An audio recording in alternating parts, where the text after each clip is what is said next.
sinto a responsabilidade de me certificar de que a história contada neste livro está enraizada nos factos. Espero conseguir expor os diversos problemas que não temos sido capazes de resolver, de explicar com clareza o que a experiência abona e não abona, de distinguir os factos da especulação e do capricho intelectual. Acima de tudo, os físicos têm uma responsabilidade para com o futuro do seu ofício. A ciência, como discutirei mais tarde, baseia-se numa ética.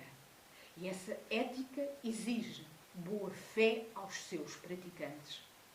Além disso, exige-se que cada cientista seja o juiz do que pensa, de tal forma que qualquer ideia desprovida de provas seja associada a uma boa dose de ceticismo e crítica, até que venha a ser provada. Isto, por sua vez, requer que uma grande diversidade de abordagens de problemas, ainda por resolver, seja apoiada e acolhida na comunidade científica. Investiga-se, pois, até mesmo o mais inteligente entre nós não saber a resposta. Essa resposta, muitas vezes, encontra-se numa direção diferente do que é imposta pela corrente dominante.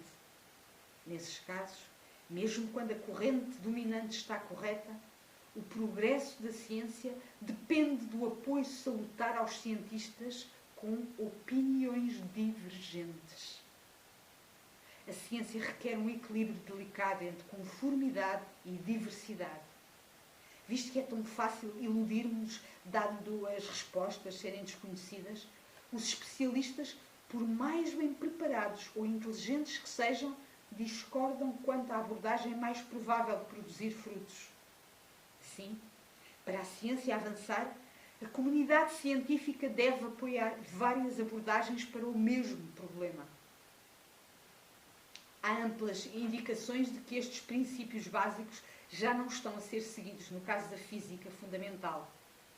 Embora alguns discordem da retórica da variedade de abordagens, estes princípios básicos estão a ser cada vez menos seguidos.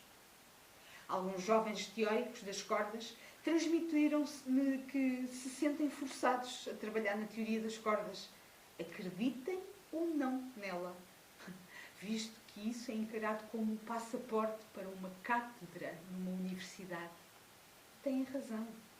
Nos Estados Unidos, os físicos teóricos que investigam abordagens à física fundamental diferentes da teoria das cordas não têm quase oportunidades de carreira. Nos últimos 15 anos, houve um total de 3 professores assistentes nomeados para universidades americanas que trabalham em abordagens à gravidade quântica diferentes da teoria das cordas, e estas nomeações foram todas para um único grupo de investigação. Mesmo que a teoria das cordas se debata no campo científico, já triunfou no ambiente académico. Isto prejudica a ciência, porque abafa a investigação em sentidos alternativos, alguns deles muito promissores. Apesar do investimento inadequado nestas abordagens, alguns têm-se adiantado em relação à teoria das cordas, ao ponto de sugerirem previsões concretas para a realização de experiências que estão hoje em curso.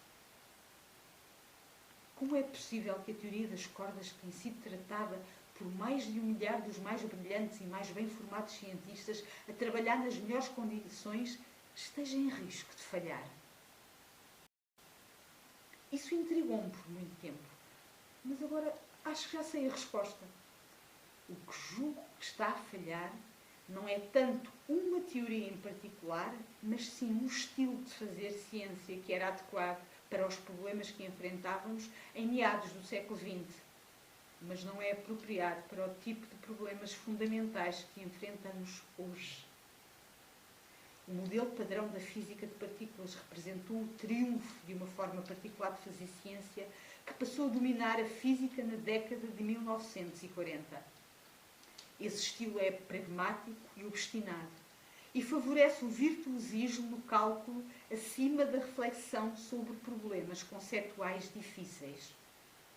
Isso é muito diferente na forma como Albert Einstein, Niels Bohr, Werner Heisenberg, Erwin Schrödinger e outros inovadores do início do século XX fizeram ciência. O seu trabalho surgiu de uma reflexão profunda sobre as questões mais básicas ligadas ao espaço, ao tempo e à matéria. E eles consideraram que fizeram parte de uma grande tradição filosófica na qual se encontravam à vontade. Na abordagem à física das partículas desenvolvida e ensinada por Richard Feynman, Freeman Dyson e outros, a reflexão sobre problemas fundamentais não tinha lugar na pesquisa. Isso libertou-os dos debates sobre o significado da física quântica, em que os mais velhos se envolveram, e conduziu a 30 anos de um progresso dramático. Assim é que deveria ser. São necessários diferentes estilos de pesquisa para resolver diferentes tipos de problemas. Trabalhar as aplicações de enquadramentos teóricos já estabelecidos requer tipos de pensamento e pensadores muito diferentes dos necessários para inventar primariamente esses quadros teóricos. No entanto, como argumento em pormenor nas páginas seguintes, a lição dos últimos 30 anos é que os problemas que enfrentamos não podem ser resolvidos desta forma pragmática de fazer ciência.